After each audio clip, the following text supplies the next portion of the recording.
23 సంవత్సరాలకే AC job వచ్చేసింది. 23 years ending అంతా నాకు జాబ్ వచ్చింది. ఓకే. 24th ఇయర్ లో నాకు ట్రైనింగ్, 25th ఇయర్ లో జాయినింగ్, 26th ఇయర్ లో నాకు ఈ రోజు పోస్టింగ్.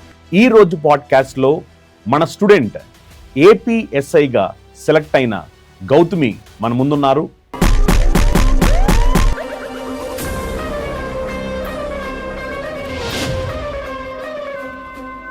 హాయ్ గౌతమి, ముందుగా మీకు కంగ్రాచులేషన్స్.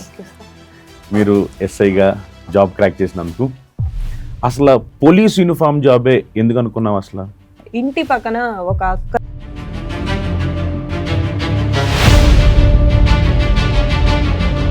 అంటే నీకు చిన్నప్పటి నుంచి కూడా మ్యాథ్స్ అంటే భయం అనమాట. ఇంకా ఒక మ్యాథ్స్ విషయంలో నేను ఖచ్చితంగా ఫెయిల్ అవుతానని నాకు బాగా తెలుసు.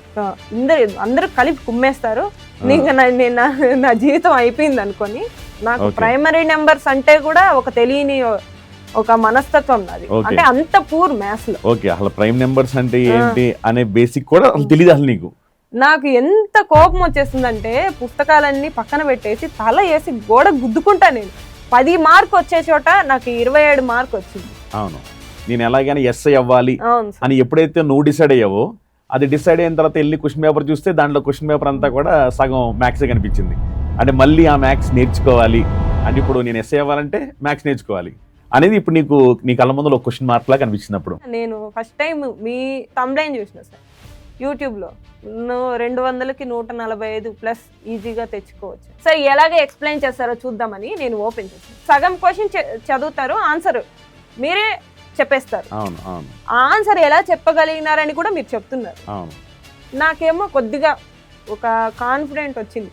ఈయన్ని ఒకసారి ఫాలో అవుతాం, నా డబ్బు నేను వేస్ట్ చేస్తున్నాను, ఒకసారి ఆన్లైన్ లో కూడా ట్రై చేద్దాం. ఇప్పుడు మీరు మన దాంట్లో ఏ కోర్సు జాయిన్ అయ్యారు? అదే sir, arithmetic reasoning course. 0 to Hero batch. అవును, 0 to Hero.